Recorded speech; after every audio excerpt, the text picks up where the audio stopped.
নমস্কাৰ বন্ধু বান্ধৱীসকল, আপোনালোকক সকলোকে স্বাগতম জনাইছোঁ আমাৰ ইউটিউব চেনেল এডি কুৱেষ্টলৈ। আজি পুনৰ আপোনালোকৰ আগলৈ এটি নতুন বিষয় মই লৈ আহিছোঁ। আজিৰ পৰা আমি আৰম্ভ কৰিবলৈ ওলাইছোঁ ইণ্ডিয়ান পলিটিৰ যিখন বাইবেল বুলিও কোৱা হয় এম লক্ষ্মীকান্তৰ বুকখনৰ ৰিভিউ কৰা। এই বুকখন মই সম্পূৰ্ণ অসমীয়াত আপোনাক সহজ ভাষাত বুজাই দিব চেষ্টা কৰিম। আপোনালোকৰ যদি এই বুকখন আছে হাৰ্ড কপি তেন্তে খুবেই ভাল কথা। যদিহে নাই তেন্তে আপোনালোকে মোক কণ্টেক্ট কৰিব পাৰে। মোৰ ডেছক্ৰিপশ্যন বক্সত ছ'চিয়েল মিডিয়াৰ হেণ্ডেলসমূহৰ লিংক দিয়া আছে, তাতে গৈ ফ'ল' কৰিব পাৰে আৰু লগতে মোক মেছেজ কৰিব পাৰে। মই আপোনালোকক প্ৰভাইড কৰি দিম। তেন্তে আৰম্ভ কৰিবলৈ ওলাইছোঁ Indian পলিটিৰ historical background.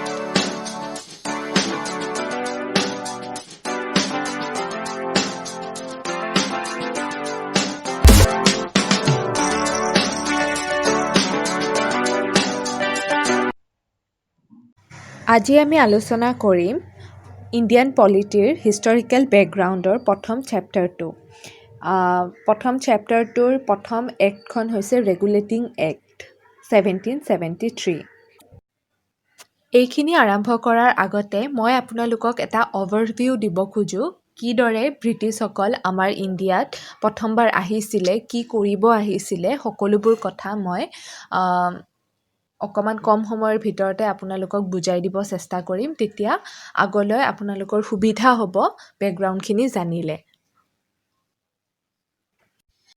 East India কোম্পানীৰ কথা আমি সকলোৱে শুনিছোঁ সৰুৰে পৰা, নহয় জানো? East India company comes east, মানে এই কথাষাৰিয়ে বুজায় যে ইষ্ট ইণ্ডিয়া কোম্পানী ব্ৰিটেইনৰ আছিলে। ব্ৰিটেইনৰ পৰা যেতিয়া আমি ৱৰ্ল্ড মেপত চাওঁ তেতিয়া আমি ধৰিব পাৰোঁ যে ইষ্ট ইণ্ডিয়া কোম্পানী ব্ৰিটেইনৰ আছিলে। 1600 চনত প্ৰথমবাৰৰ বাবে ইষ্ট ইণ্ডিয়া কোম্পানী গঠন কৰা হয়। ইষ্ট ইণ্ডিয়া কোম্পানী ধৰক এতিয়া ব্ৰিটেইনত খালি এটা কোম্পানীটো নাছিলে, বহু কোম্পানী আছিলে। ইষ্ট ইণ্ডিয়া কোম্পানী বুলি হ'ব পাৰে, ৱেষ্ট ইণ্ডিয়া কোম্পানী বুলি হ'ব পাৰে, বা বিভিন্ন ধৰণৰ কোম্পানী আছিলে, নহয় জানো?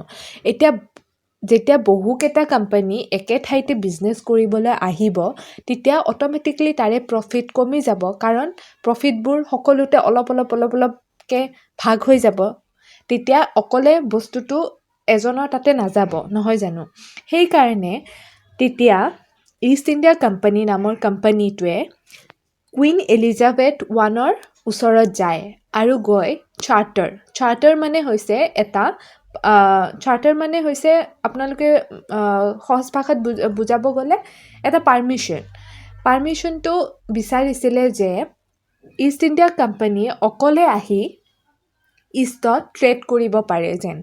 তাতে ব্ৰিটেইনত বহুকেইটা কোম্পানী আছে, সকলোকে যদি আহিব দি দিয়ে তেতিয়া সকলোৱে আহি যাব ইয়াতে বিজনেছ কৰিব আৰু তেখেতসকলৰ প্ৰফিটবোৰ ভাগ হৈ যাব আৰু সমান পৰিমাণৰ প্ৰফিট তেতিয়া পোৱা নাযাব। সেইকাৰণে ইষ্ট ইণ্ডিয়া কোম্পানীয়ে কুইন এলিজাবেথৰ পৰা এটা পাৰ্মিশ্যন বিচাৰিছিলে যে তেখেতসকলে যেন ইণ্ডিভিজুৱেলি আহি আমাৰ ভাৰত বা ইষ্টত এতিয়া ভাৰতে নাই, বহু বেলেগ কাণ্ট্ৰিও আছে, কিন্তু আমি ভাৰতক লৈয়ে কথাখিনি ক'ম কাৰণ আমি ভাৰতৰ ইণ্ডিয়ান পলিটি পঢ়ি আছোঁ, নহয় জানো?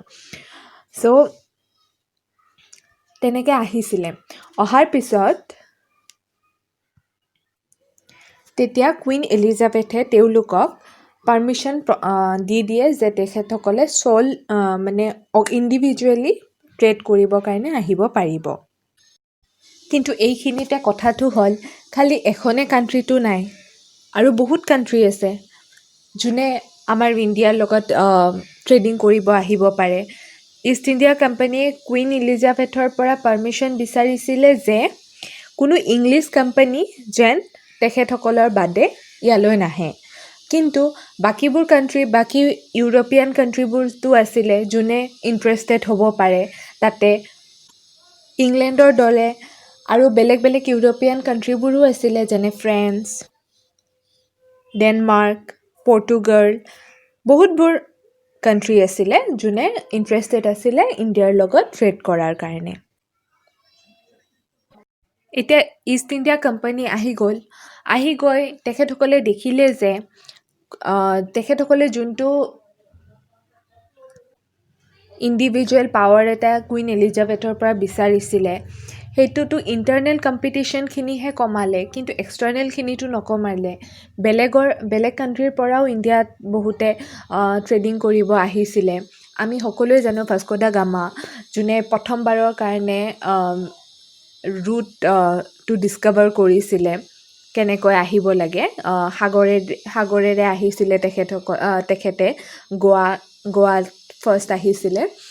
তেনেকৈ তেখেত ফাৰ্ষ্ট আহিছিলে। যেতিয়া ইষ্ট ইণ্ডিয়া কোম্পানী ভাৰতত আহে, তেতিয়া তেখেতসকলে গম পায় যে আগৰ পৰাই বেলেগ বেলেগ কাণ্ট্ৰিৰ পৰা অলৰেডি বহুত আহিছিলে। ধৰক ডেনিছসকল আছিলে, পৰ্তুগীজসকল আছিলে।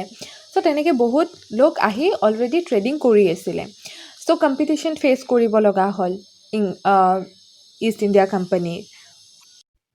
নেক্সট প্ৰব্লেমটো হৈছে ইষ্ট ইণ্ডিয়া কোম্পানীৰ লগত তেখেতসকলে যিটো ভাবি আহিছিলে সেইটোতো নহ'ল, যে তেখেতসকলে অকলে প্ৰফিট গেইন কৰিব পাৰিব বা প্ৰফিটখিনি নিজে ল'ব পাৰিব।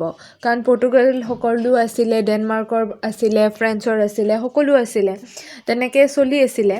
কিন্তু এতিয়া নেক্সট প্ৰব্লেমটো হ'ল তাতে কম্পিটিশ্যন আছিলে, প্ৰফিট ভাগ হৈ গৈছিলে। সেইটোতকৈ বেছি নেচাৰ অফ কম্পিটিশ্যনটোৰ কাৰণে বেছি প্ৰব্লেম হোৱা ষ্টাৰ্ট হ'ল।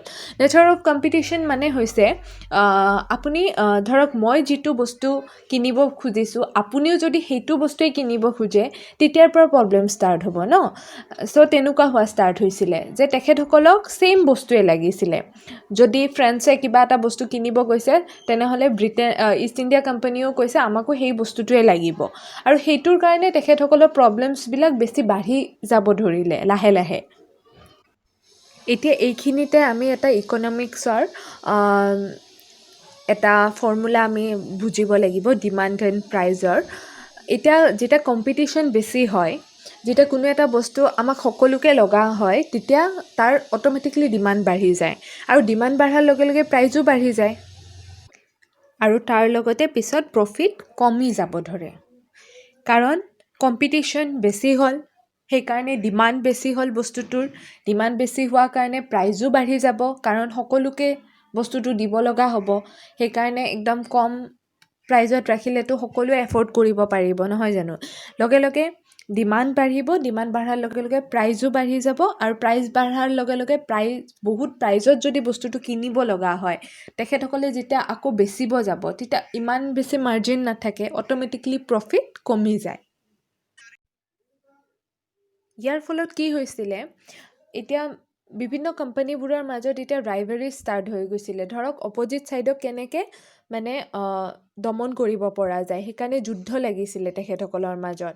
আৰু যুদ্ধবোৰ এনেকুৱা হৈছিলে যে ধৰক জাহাজেদি গৈ আছে, জাহাজেদি গৈ আছে, তাতে জাহাজত এটেক কৰি দিয়ে।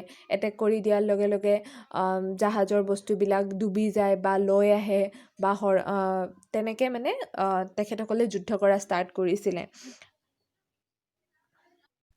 তাৰপিছত কি হোৱা ষ্টাৰ্ট হ'ল, যেতিয়া গুডছবিলাক লৈ যায় জাহাজেদি, বস্তুবিলাক জাহাজেদি এখন ঠাইৰ পৰা আন এখন ঠাইলৈ যেতিয়া লৈ যোৱা হয়, তেতিয়া লগে লগে পানীতেতো সিহঁতে ট্ৰেডিং ষ্টাৰ্ট কৰিব নোৱাৰে। এটা জেগাত গৈ থ'ব লাগিব বস্তুখিনি, ধৰক গুদামঘৰ বুলিয়ে ক'ব পাৰি। কিন্তু অপজিট ছাইডবিলাক যে আছিলে, তেখেতসকলে সেই য'ত থৈছিলে বস্তুবোৰ, তাতে গৈ কিনে বস্তুবোৰ নষ্ট কৰিব ধৰে। বা সেইকাৰণে য'ত বস্তু থৈছিলে, গুদামঘৰ বুলিয়ে ধৰি লওক, তাৰ ওচৰে পাজৰে কিলা টাইপৰ ডাঙৰ ডাঙৰ কিলা বনোৱা ষ্টাৰ্ট কৰিছিলে। এতিয়া কিলা বনোৱাৰ লগে লগে এতিয়া সেইকাৰণে লোকেল যোনবিলাক ৰজা আছিলে, তেখেতসকলৰ প্ৰব্লেম হোৱা ষ্টাৰ্ট হ'ল। ধৰক ভাবি লওক যে মোৰ এটা টেৰিটৰী আছে, মোৰ এখন জাগা আছে। সেই জাগাত গৈ যদি মোৰ ঘৰটো আছে, মোৰ ঘৰত আহি যদি কোনোবাই তেখেতসকলৰ বেনিফিটৰ কাৰণে ডাঙৰ ডাঙৰ ঘৰ বনোৱা ষ্টাৰ্ট কৰে। ধৰক কিলা টাইপ বনাইছিলে, নতুনকৈ সিহঁতে ডেভেলপ কৰিব ষ্টাৰ্ট কৰিছিলে সেই গুডছখিনি প্ৰটেক্ট কৰাৰ কাৰণে। তেতিয়া মোৰতো প্ৰব্লেম হ'বই, মোক নুসুধাকৈ বা মোক যদি নজনোৱাকৈ মোৰ ঘৰত আহি কোনোবাই, ঠিক তেনেকুৱাকৈ মানে আমাৰ ৰজাবোৰৰ প্ৰব্লেম হোৱা ষ্টাৰ্ট হৈছিলে। আৰু তেতিয়াৰ পৰাই মানে মেইন কনফ্লিক্ট তেতিয়াৰ পৰাই ষ্টাৰ্ট হয়। শেষৰ ফাললৈ ফ্ৰান্স আৰু ইষ্ট ইণ্ডিয়া কোম্পানীয়ে ট্ৰেডিং কৰে, কিন্তু তেওঁলোকৰ মাজতো যেতিয়া কনফ্লিক্ট বহুত বেছি বাঢ়ি যাব ধৰে, তেতিয়া তেওঁলোকৰ মাজত যুদ্ধ হয়। 3খন কাইনেটিক ৱাৰ হয় সৰ্বমুঠ। তাৰ ফলত ব্ৰিটিছে ইষ্ট ইণ্ডিয়া কোম্পানীয়ে ফ্ৰান্সক হৰুৱাই। তাৰপিছত ষ্টাৰ্ট হয় ভাৰতৰ ৰজাবোৰৰ লগত যুদ্ধ। তাতে হৈছিলে 1757ত 1757ত বেটেল অফ প্লাছি আৰু 1764ত বেটেল অফ বাক্সাৰ ব্ৰিটিছসকলে জিকে। তাৰপিছতে ভাৰতৰ ৰজাসকলক হৰুৱাৰ পিছত ইষ্ট ইণ্ডিয়া কোম্পানী অকলেই ইণ্ডিভিজুৱেলি বহুত বেছি পাৱাৰফুল হৈ যায়। সেইটো সময়ত মানে যিসকল ব্ৰিটিছাৰ আহিছিলে ভাৰতলৈ, আহিছিলে বহুত দুখীয়া হয় কিন্তু গৈছিলে বহুত ধনী হয়। তেতিয়া মানে অট'মেটিকলি তাৰ পৰা গম পোৱা গ'ল যে এতিয়া ইষ্ট ইণ্ডিয়া কোম্পানীৰ পাৱাৰখিনি লাহে লাহে কমাব লাগিব। আৰু সেই কমোৱাৰ উদ্দেশ্যে এখন এক্ট অনা হৈছিলে। সেই এক্টকেইখনে এতিয়া আমি কিতাপত যিকেইখন এক্ট দিয়া আছে সেইকেইখন এতিয়া পঢ়িম আমি। প্ৰথম এক্টখনে অনা হৈছিলে যে regulating act of 1773। Regulating Act of 1773. This was the first step taken by British government to control and regulate the affairs of East India Company in India. এইখনে প্ৰথম এক্ট আছিল, যিখন এক্ট আইন। এক্টক অসমীয়াত কি কোৱা হয়? আইন। ব্ৰিটিছ গভৰ্ণমেণ্টে ইষ্ট ইণ্ডিয়া কোম্পানীৰ ওপৰত কণ্ট্ৰল কৰাৰ কাৰণে আৰু ৰেগুলেট কৰাৰ কাৰণে প্ৰথমখন আইন ব্যৱস্থা আনিছিলে। এইখিনিতে এতিয়া মন কৰিব লাগিব যে এতিয়ালৈকে কিন্তু ব্ৰিটিছসকলে সম্পূৰ্ণকৈ আমাৰ ভাৰতবৰ্ষৰ শাসনকাল চলোৱা নাছিলে। কিছু বছৰ পিছতহে তেখেতসকলে সম্পূৰ্ণকৈ ভাৰতক শাসনভাৰ নিজৰ হাতলৈ আনে। তেখেতসকল ইমান বেছি যুদ্ধ বিগ্ৰহত কৰিছিলে ভাৰতৰ ৰজাসকলৰ লগত, তেখেতসকলে এখন যুদ্ধত কৰি তেখেতসকলে হাৰ মনা নাছিলে। তেখেতসকলে বাৰে বাৰে যুদ্ধ কৰিছিলে আৰু তাৰপিছত সন্ধি চাইন কৰিছিলে। তেনেকৈ তেখেতসকলে আছিলে। এতিয়া আমি ৰেগুলেটিং এক্টৰ মেইন ফিচাৰ্ছখিনি আলোচনা কৰিম। Governor of Bengal was designated as the Governor General of Bengal. First Governor General কোন আছিল? Warren Hastings. অ'কে। আৰু Governors of Bombay and Madras became subordinate to the Governor General. তাৰ পিছৰ প্ৰধান ফিচাৰ্ছটোৱে হৈছে এই এক্টৰ অধীনতে প্ৰথম সুপ্ৰিম কোৰ্ট এষ্টাব্লিছ কৰা হৈছিলে। প্ৰথম সুপ্ৰিম কোৰ্টৰ চিফ জাষ্টিছ কোন আছিলে? Lord Impey. নামটো মনত ৰাখিব, lord Impey. LORD, lord Impey. IMPEY। তাৰোপৰি এক্সিকিউটিভ কাউন্সিল 4 মেম্বাৰৰ এটা গঠন কৰা হৈছিলে, যোনটো এক্সিকিউটিভ কাউন্সিলে গভৰ্ণৰ জেনেৰেলক এছিষ্ট কৰিব, মানে সহায় কৰিব কাৰণে এখন এক্সিকিউটিভ কাউন্সিল গঠন কৰা হৈছিলে গভৰ্ণৰ জেনেৰেলক সহায় কৰিবলৈকে। এক্সিকিউটিভ কাউন্সিলখনত কেইজন মেম্বাৰ আছিলে? 4জন মেম্বাৰ আছিলে। তাৰপিছত অফিচাৰ্ছবোৰক বাধা প্ৰদান কৰিছিলে প্ৰাইভেট ট্ৰেড কৰিবলৈ, যেনে তেওঁলোকে নিজে ইণ্ডিভিজুৱেলি ট্ৰেড কৰিব নোৱাৰিব, বিজনেছ কৰিব নোৱাৰিব, বিভিন্ন গিফ্ট বা ঘোচ এইবোৰ খাব নোৱাৰিব। এইবোৰক মানে প্ৰহিবিট কৰা হৈছিলে, বাধা প্ৰদান কৰা হৈছিলে এই এক্টৰ জৰিয়তে। 1773 ৰেগুলেটিং এক্টৰ জৰিয়তে ফাৰ্ষ্ট গভৰ্ণৰ কোন আছিলে? Warren Hastings.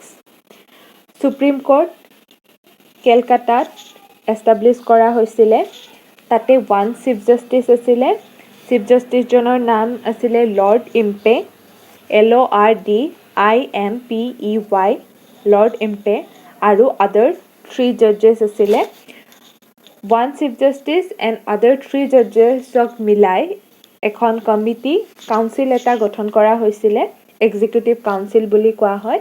সেই এক্সিকিউটিভ কাউন্সিলে সহায় কৰিব গভৰ্ণৰ জেনেৰেলক বিভিন্ন কামত। এইখিনিয়ে প্ৰধান মনত ৰাখিবলগীয়া কথা ৰেগুলেটিং এক্ট 1773 বিষয়ে। তাৰপিছৰ এক্টখন হৈছে 1781ত ৰেগুলেটিং এক্টৰ কিছুমান প্ৰভিজন এমেণ্ড কৰা হয়। তাৰপিছৰ প্ৰধান এক্টখনে হৈছে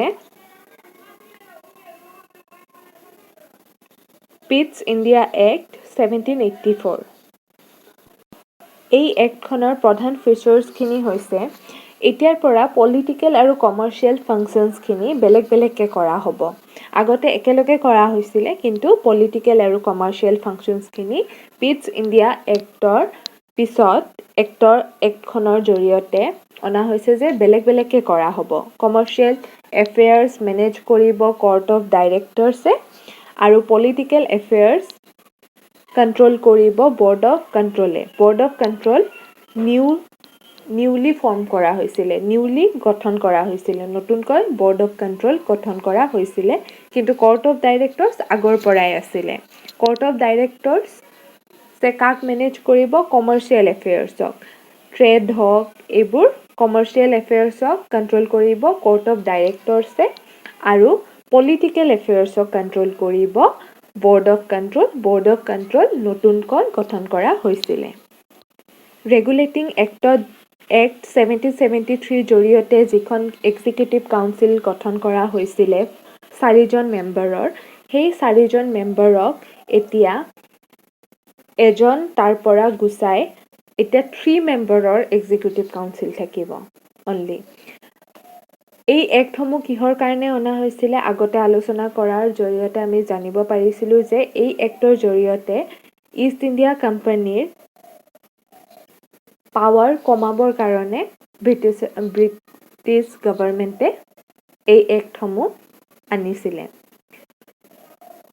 আগতে যেনেদৰে উল্লেখ কৰিছোঁ যে এতিয়ালৈকে ব্ৰিটিছ গভৰ্ণমেণ্টৰ সম্পূৰ্ণকৈ ব্ৰিটিছৰৰ ইণ্ডিয়াত শাসনভাৰ চলা নাছিলে। ইষ্ট ইণ্ডিয়া কোম্পানীৰ পাৱাৰ বেছি হৈ আছিলে, আৰু ইষ্ট ইণ্ডিয়া কোম্পানীৰ পাৱাৰ কমাবৰ বাবে ব্ৰিটিছ গভৰ্ণমেণ্টে এই এক্টবোৰ এখন এখনকৈ আনিব ধৰিছিলে। কিন্তু এই এক্টৰ অধীনতে ব্ৰিটিছ গভৰ্ণমেণ্টে সম্পূৰ্ণকৈ ইণ্ডিয়াক শাসনভাৰ নিজৰ হাতলৈ আনিবলৈ সক্ষম হয়। লাহে লাহে সক্ষম হয়, যদিও এই এক্টখনৰ জৰিয়তে ব্ৰিটিছ গভৰ্ণমেণ্টে কমপ্লিট কণ্ট্ৰল কোম্পানী এফেয়াৰ্ছ আৰু ইটছ এডমিনিষ্ট্ৰেশ্যনৰ ওপৰত পায়। তাৰ পিছৰ এক্টখন হৈছে চাৰ্টাৰ এক্ট অফ 1793। এই এক্টখনৰ বিষয়ে আমি নেক্সট ক্লাছত ভালকৈ আলোচনা কৰিম, কাৰণ অলৰেডি ভিডিঅ'টো অকণমান দীঘল হৈ গৈছে। আমি লাহে লাহে আলোচনা কৰি যাম, কিন্তু ভালকৈ আলোচনা কৰিম। এই এক্ট কেইখনৰ যিকেইটা চন আছে, ৰেগুলেটিং এক্ট 1773, তাৰপিছত 1773ৰ পিছত আপোনালোকে 20 বছৰকৈ আপোনালোকে মনত ৰাখিব পাৰে।